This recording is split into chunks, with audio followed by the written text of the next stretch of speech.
On today's video, we're going to be showing you a few things. We're going to be showing you how to hook up a CC3D to your receiver. Let's say if you purchase a Viper or a Gravitron from us, you know, our boards, our CC3Ds come 100% flashed, and they come pretty much ready to go. The PIDs are done. All you really need to do is configure it to your radio. And that's what we're going to be showing you today. Let's say, for instance, if you buy a unit from us without a receiver, we're going to also be showing you the pin layout on the CC3D for you guys, you know, that need to wire your own, excuse me, your own receiver. So here what we have is we have a CC3D, obviously here in front of us. We have a Viper, and this customer here ordered a Viper with the orange receiver. Now, I want to let you guys know that really it doesn't matter what manufacturer radio you have. If you have a Futaba, if you have a Taranis, if you have a High-Tech, if you have a Gropner, if you have FR Sky, you know, whatever you have, a Spectrum in this case today, this is the same for every radio, RC radio out in the market. The same rules are going to apply. So, you know, this video, you don't have to look at the video and say, oh, he's using a Spectrum, it doesn't apply to me.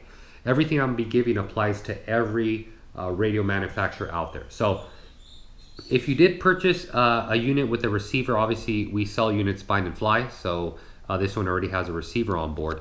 If you purchase it like this, you don't have to worry about the wiring. Now, for you guys out there that maybe if you do purchase a unit without the receiver, obviously this is not going to be wired. So a way I like to show people, you know, we always get emails and people asking us, well, what color is what channel? And, you know, I hate telling people the color because in this case, you can see there's two yellows. So if I said aileron is yellow, you're going to say which aileron is, or which yellow is aileron.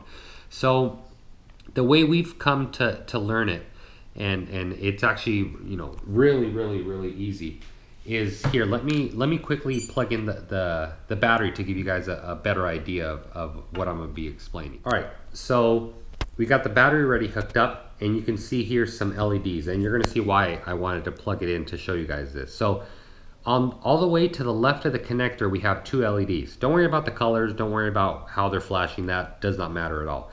You see here a little connector that has multiple pins in it. So what we want to look at is starting from left, we're going to go right. The first wire is going to be a ground or negative. The next one is a positive. Following that is aileron, elevator, throttle, rudder, channel 5, and channel 6. So once again, I'm going to repeat that one more time. Starting from the left, ground, positive, aileron, elevator, throttle, rudder, channel 5, channel 6. So depending on what radio, you know, I mean what receiver you got, you're going to plug that in accordingly. For you Futaba guys out there, I'll kind of break it down because that one doesn't have aileron, elevator, throttle, rudder. So for you guys, you Spectrum guys out there, you know, you guys have the write out on each channel says aileron, elevator, throttle, rudder. So the way that it's going to work is I'm going to say it for the Futaba and the people that don't have an actual mapping on the receiver. It's going to be ground, positive, 1, 2, 3, 4, 5, 6. Once again, ground, positive, 1, 2, 3, 4, 5, 6. And that, if you plug that in accordingly to your receiver, you're going to get the same result on whatever manufacturer radio you have out there. So the next thing you're going to want to do is you want to locate, if you have a GoPro, it's going to be pretty easy to locate, but you want to locate a mini USB. You want to plug that in, make sure your unit's already powered on, and obviously there's going to be an opposite end to that. That's going to be here. It's going to be a full-size USB. Now this is what's going to go into your computer. So what we want to do then, before we plug it in, we want to take you guys here over to the screen. All right, so what I'm going to want you guys to do, I'll go back a few pages just so I don't lose you guys. In your search engine, you want to type in OpenPilot. You're going to click on this one here, it says OpenPilot official site. We are then going to go into Documents and Software. We're going to click on the very first drop-down option. Then we're going to see here a whole mess of latest firmwares. Now, you're going to notice that in this video, we tend to not use the newest firmwares. A reason for that is these boards are open source, so pretty much anybody that knows how to write code can release a new version. And you know, obviously, we, the flyers, are pretty much the beta testers. We are the R&D department. We are testing it. So we would hate for our customers to be beta testers. We want to give you guys a refined a unit, so pretty much to give you the best experience. So, you know, it takes about, for us to update to this 15.01, we're probably going to have to wait about a month to make sure it's proven, it's a solid platform. Obviously, if this new release is giving us features that we'd never even need, there's really no need to update. Currently, the one we're using, I'm going to scroll all the way down to show you. It's a 14.10. Here it's coming up right here. Okay, this is what we are using. We're using the 14.10 Mini-Me. Now, you're going to see here the downlink for different operating systems. If you're using Linux 32, Linux 64, Mac OS, if you're using Windows, you'd click on whatever platform you have. You know, you'd click on the download link. Once you do that, it's going to walk you through the full download and the whole setup on your computer. So you want to make sure you do that and you follow all the instructions.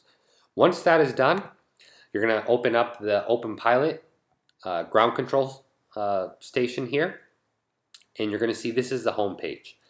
So what we're going to want to do now is we're going to want to grab, remember our USB that we didn't plug into the computer? Remember, our unit is already powered on and our mini USB is already in the CC3D. So we're just going to grab our full-size USB and we're going to hook it up to the computer. As soon as you hook it up, you're going to see down here, it read it USB copter control.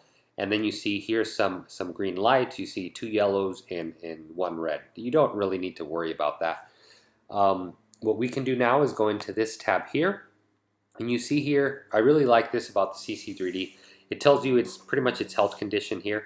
Everything's nice and in the green, so we're all good to go. If we actually move the multi-rotor, you can see here, it's actually moving right here. So moving on, you're going to see here various tabs here on the left. This tab you don't need to worry about. You don't need to worry about. You do need to worry about. You kind of need to worry about. For maintenance reasons, calibration reasons, you need to worry about. For programming it to be more agile in the future, you need to worry about. You don't need to worry about. You don't need to worry about. I mean, here we've never even used either of these right here. All right. Or other than the transmitter PID, but this one we've never put a gimbal on to really use. So starting out, this is pretty much when you receive a unit from us, whether you're adding your own receiver, whether you're buying a unit with a receiver, this is a really important tab here that we want to pay attention to. This is the input tab, and pretty much the way this works here. Obviously this one here has already been done. So what I'm going to do, I'm going to uncheck these. Just, you know, kind of don't worry about what I'm doing. I'm just doing this so I can walk you guys through on what we do here at the shop. So what we're going to want to worry about is you're going to see throttle, roll, pitch, yaw, and flight mode. On this here, this drop down where it says type, we want to make sure that they all say PWM. There's a lot of options here to choose from. Make sure it says PWM for these here. Next, we want to make sure this is the channel mapping. Obviously, if you're good enough, or if you have a rare receiver, you know that you may need to move the channel mapping. We haven't. The radios we've set up here are Taranis, Futaba, Spectrum, and we've never had to mess with any of these channel mappings. They work perfectly for all that. Now, you want to make sure that the throttle is channel 3, roll is channel 1, pitch is channel 2, yaw is channel 4, flight mode is channel 5. Obviously, if you didn't want to mess with, if you have a receiver, let's say an off-brand receiver that we haven't had here, so we can't really talk about, but let's say on one you have that maybe you're moving throttle and another channel is moving. So you would have to either go in here and locate the proper channel it's responding to, or you'd have to go into the receiver and replug it in. This is just pretty much so you don't need to replug it into the receiver. So The next numbers you see here, we don't need to worry about at all. We don't need to worry about these. We don't need to worry about these. We do need to worry about these here, and we do not need to worry about these here. So the first thing we're going to want to do here is we are going to want to hit this tab here that says manual calibration. I know there's a few of you guys out there that have used CC3D, and you may be saying, why aren't you using the setup wizard? Reason why, a lot of issues with it. If you don't have a pot that is centering correctly, or a switch that's centering correctly, it's just a nightmare. It's a complete nightmare. So not only is this way faster, it's a lot more accurate for us since we already set up the channel mapping. So we're going to click on this. It's going to tell you arming settings are not set to always disarm for your safety. You're going to see later what that did. So pretty much what this is saying is it's going to leave the board in an always disarmed state, so you can never arm it, which is for safety reasons. So just click OK. You're going to see all these sliders start dancing here. So what we're going to do now, obviously you can't see the radio, but I have the radio in my hand. The first thing I'm going to want to do is move my throttle all the way up. I'm going to move my throttle all the way up, and then I'm going to move it all the way down. Then I'm going to move my rudder all the way to the right, all the way to the left, let go. Aileron or roll, I'm going to do the same, all the way right, all the way left, center. Elevator or pitch, all the way forward, all the way back, and then center. And then lastly, you want to make sure you locate on your radio. Some radios, they'll map it automatically. Channel 5 will go to gear. Some you need to engage it. Whatever the case is, locate that switch and then move it, cycle it. So pretty much what we're teaching the GUI here, we're teaching it our full travel controls. We're moving the sticks in the full directions to teach it its maximum and its minimum. So now we want to check, which is where this box is going to come into play. Now we want to check the direction, make sure they're going the right direction. So when I go full throttle, I want to make sure the slider's going all the way up. When I go all the way down, I want to make sure the slider's going all the way down. When I move the rudder to the right, I want to make sure it's moving to the right here. So I'm going to move it to the right. Oh, that's going the wrong way. Take a note of that in your head, and we're going to fix that later. Next, we want to move the pitch forward or elevator. Now, if you guys may be saying, well, it's going forward. That's not how it's supposed to be. It's supposed to go backward. So that is also reversed. Then we want to move the roll here. So roll or aileron, I'm going to move it to the right. And you can see it's moving to the left. So take a note of that, and that's also the wrong way. Next, what you want to do, you want to hit manual calibration to exit. And then we're going to check, remember, roll was reversed, pitch is reversed, and yaw is reversed. Then we want to make sure we click save. Another thing I want to mention, on this GUI, anytime you make a change, you must press save if you want it saved, or else it's not going to save it. So we want to press save. You can see a checkbox there. We're good to go. Next, we want to come back into it again.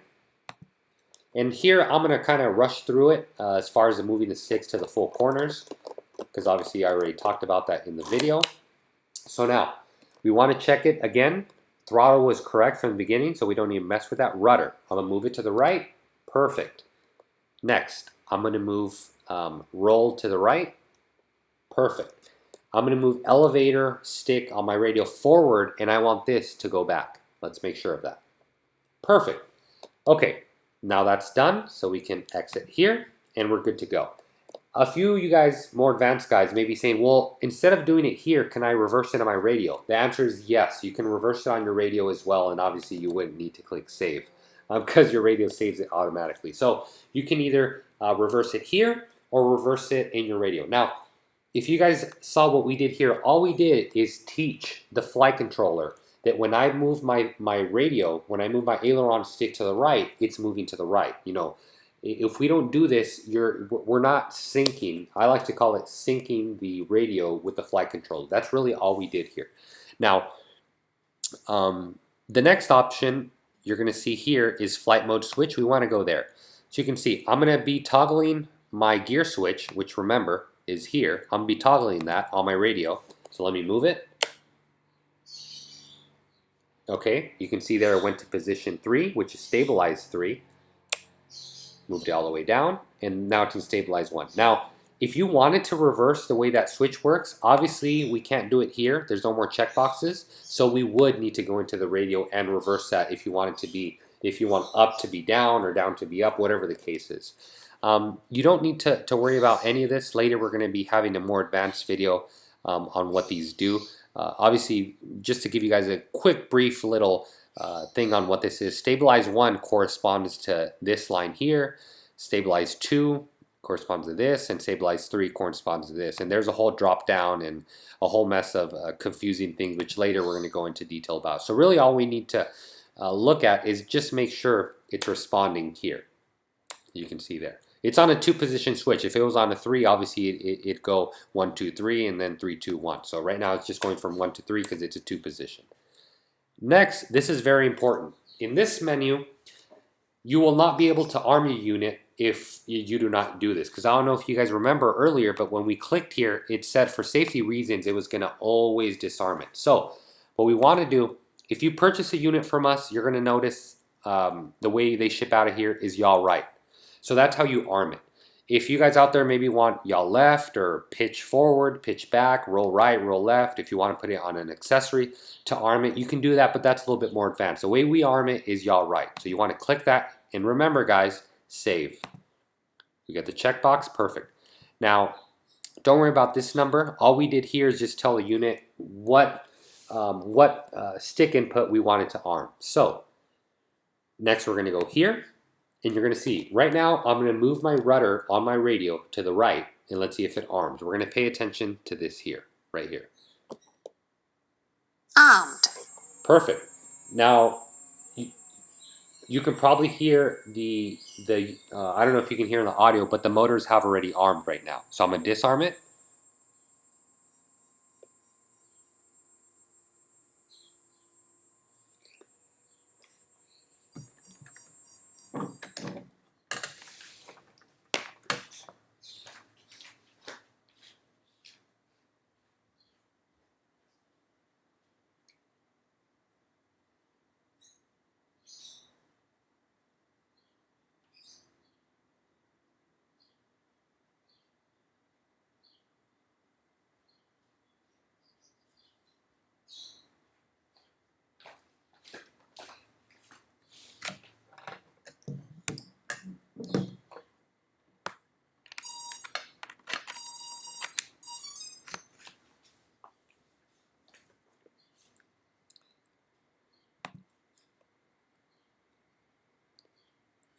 All right, so now we're going to go over to this tab here, and pretty much we're going to want to pay attention to this little tab here.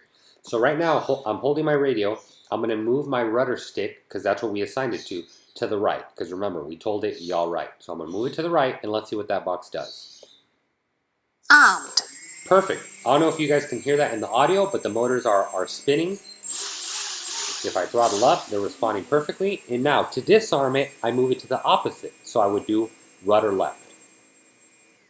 You can see there. Now we are disarmed. Now if I hit the throttle, nothing happens. Now, I'm going to show you guys the option. We have had customers that don't like the unit or the motors to spin when armed.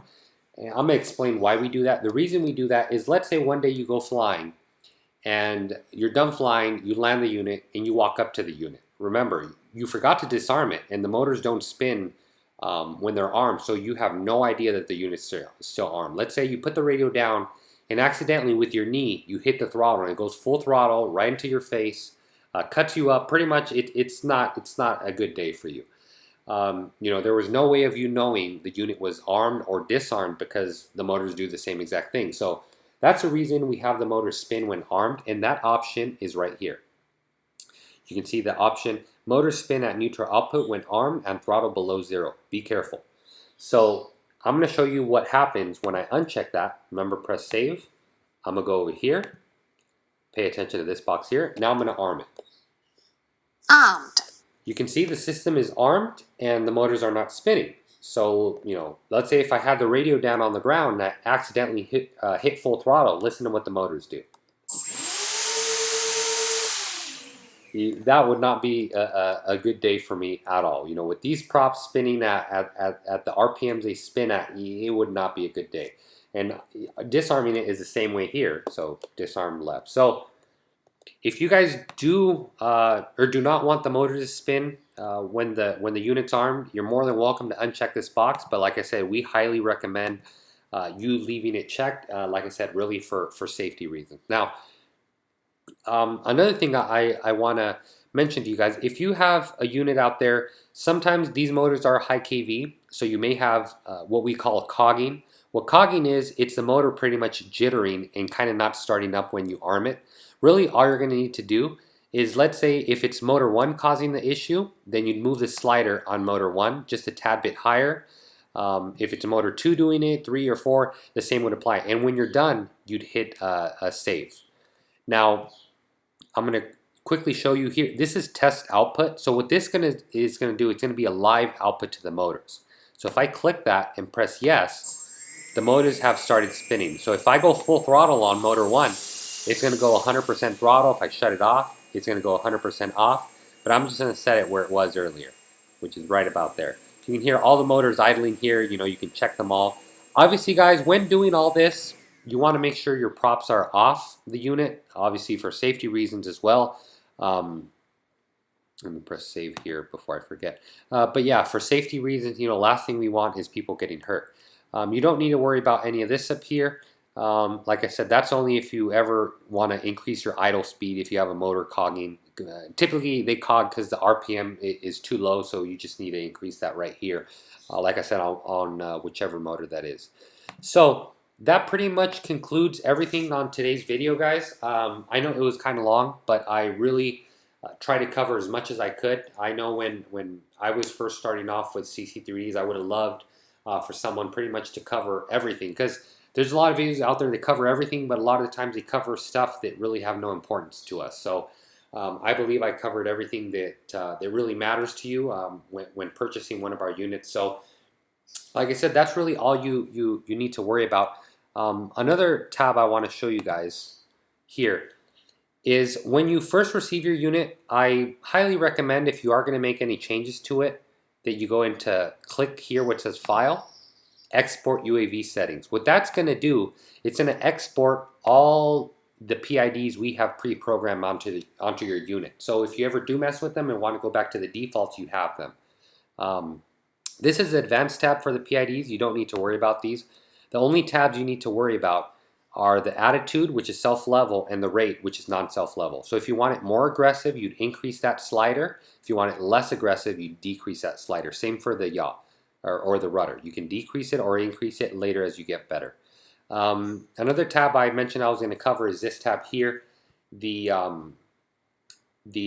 level tab. So this is pretty much just to calibrate the CC3D.